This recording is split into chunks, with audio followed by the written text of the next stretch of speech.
கர்த்தர் நல்லவர். இன்றைய வேதவசனம் ஏசாயா 45ஆம் அதிகாரம் 4ஆம் வசனம். வெண்கலக் கதவுகளை உடைத்து இருப்பு தாழ்பால்களை முறித்து அந்தகாரத்தில் இருக்கிற பொக்கிஷங்களையும் ஒளிப்பிடத்தில் இருக்கிற புதையல்களையும் உனக்கு கொடுப்பேன். நான் என் தாசனாகிய யாக்கோபின் நிமித்தமும் நான் தெரிந்து கொண்ட இஸ்ரவேலின் நிமித்தமும் நான் உன்னை பெயர் சொல்லி அழைத்து நீ என்னை அறியாதிருந்தும் உனக்கு நாமம் தரித்தேன். இன்றைக்கி ஏசப்பா நமக்கு கொடுக்குற வார்த்தை, ஒளிப்பிடத்தில் இருக்கிற புதையல்களை உனக்கு கொடுப்பேன்.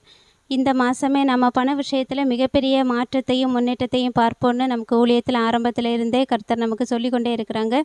இந்த மாதத்துல இது வரைக்கும் பண விஷயத்தில் எனக்கு எந்த முன்னேற்றமுமே வரல, நான் பண விஷயத்தில் நான் அற்புதத்தை பார்க்கலன்னு நினைக்கிறவங்களும் இந்த வார்த்தையை நீங்கள் ஏற்றுக்கொள்ளும் போது, விசுவாசிக்கும் போது, இந்த வார்த்தை என் வாழ்க்கையில் நடக்கணும்னு விரும்பும்போது வார்த்தை சொல்லுது, ஒளிப்பிடத்தில் இருக்கிற புதையல்களை உனக்கு கொடுப்பேன்னு.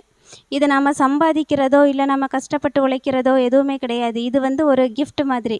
ஒளிப்பிடத்தில் இருக்கக்கூடிய புதையல்களை உனக்கு கொடுப்பேன்னு கர்த்தர் வாக்கு பண்ணுறாரு.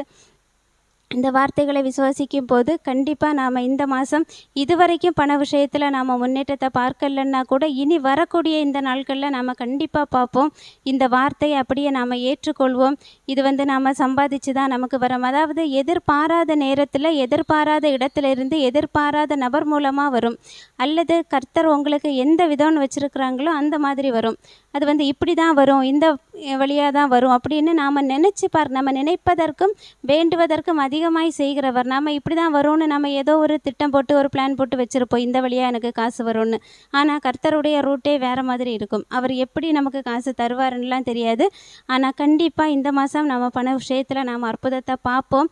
எல்லா விஷயத்துலேயும், பண விஷயம் மட்டும் இல்லை, உடல் சரீர சுகத்திலையும் சரி, நம்ம என்ன இடத்துலையெல்லாம் நம்ம குறைவுபட்டு இருக்கிறோம், எதுலையெல்லாம் எனக்கு கர்த்தர் ஒரு நன்மையான கிரியை என்னுடைய வாழ்க்கையில் செய்யணும்னு எந்த இடத்துலையெல்லாம் நாம் விரும்புகிறோமோ அந்த இடத்துல எல்லாம் கர்த்தர் அற்புதத்தை செய்து இந்த மாதம் நாம் நன்றி சொல்லிக்கொண்டே இருக்கக்கூடிய மாதமாக கர்த்தர் நமக்கு தருவாங்க. இன்றைக்கும் கொடுக்கப்பட்ட ஒவ்வொரு வார்த்தைக்காகவும் நாம் ஏசப்பாக்கு நன்றி செலுத்துவோம்.